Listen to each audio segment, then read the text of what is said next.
বন্ধুরা, আমি আবারও চলে এসেছি নতুন ভিডিও নিয়ে তোমাদের মাঝে। আপনারা সুস্থ থাকতে চান, তবে প্রতিদিন একটি করে আপেল খান। ইংরেজিতে একটি প্রবাদ আছে, an apple a day keeps the doctor away। কিন্তু এই আপেল কি সবার জন্য সব সময় ভালো? আজকের ভিডিওতে আমরা জানবো আপেলের চমৎকার কিছু উপকারিতা এবং এর কিছু অজানা অপকারিতা সম্পর্কে। আপেলের দারুণ সব উপকারিতা। হার্ট ভালো রাখে। আপেলে থাকা দ্রবণীয় ফাইবার রক্তে কোলেস্টেরল এর মাত্রা কমাতে সাহায্য করে। এতে থাকা পলিফিনলস রক্তচাপ নিয়ন্ত্রণে রাখে, যা হৃদরোগের ঝুঁকি কমায়। ওজন কমাতে সহায়ক। আপেলে প্রচুর পরিমাণে ফাইবার এবং জলীয় অংশ থাকে। এটি খেলে অনেকক্ষণ পেট ভরা থাকে, ফলে অতিরিক্ত খাবার খাওয়ার ইচ্ছা কমে যায় এবং ওজন নিয়ন্ত্রণ সহজ হয়। হজম শক্তি বাড়ায়। আপেলের খোসায় থাকা পেকটিন ফাইবার কোষ্ঠকাঠিন্য দূর করতে এবং হজম প্রক্রিয়া উন্নত করতে ম্যাজিকের মতো কাজ করে। রোগ প্রতিরোধ ক্ষমতা বৃদ্ধি। এতে থাকা ভিটামিন সি এবং অ্যান্টিঅক্সিডেন্ট শরীরের রোগ প্রতিরোধ ক্ষমতা বাড়িয়ে দেয়, যা আপনাকে সাধারণ সর্দি কাশি থেকে রক্ষা করে।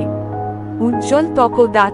আপেল চিবিয়ে খেলে দাঁত পরিষ্কার হয় এবং এর পুষ্টিগুণ ত্বককে ভেতর থেকে উজ্জ্বল ও সতেজ রাখে। বন্ধুরা, আনারসের উপকারিতা অপকারিতা বিষয়ে জানতে আই বাটনে ক্লিক করুন। ধন্যবাদ। সতর্ক ও কিছু অপকারিতা। সবকিছুরই যেমন ভালো দিক আছে, অতিরিক্ত খেলে কিছু সমস্যাও হতে পারে। গ্যাসের সমস্যা। যাদের হজম শক্তি খুব দুর্বল, অতিরিক্ত আপেল খেলে তাদের পেট ফাঁপা বা গ্যাসের সমস্যা হতে পারে। রক্তে শর্করা। আপেলে প্রাকৃতিক চিনি থাকে, তাই ডায়াবেটিস রোগীদের ক্ষেত্রে অতিরিক্ত আপেল খাওয়া রক্তে শর্করার মাত্রা বাড়িয়ে দিতে পারে। আপেলের বীজ। মনে রাখবেন, আপেলের বীজ ভুলেও খাবেন না। এতে সামান্য পরিমাণে সায়ানাইড থাকে, যা শরীরের জন্য বিষাক্ত হতে পারে। দাঁতের এনামেল। আপেলে থাকা অ্যাসিড দীর্ঘক্ষণ দাঁতের সংস্পর্শে থাকলে এনামেলের ক্ষতি করতে পারে, তাই আপেল খাওয়ার পর পানি দিয়ে মুখ ধুয়ে নেওয়া ভালো। শেষ কথা, পুষ্টির কথা চিন্তা করলে আপেল একটি অসাধারণ ফল।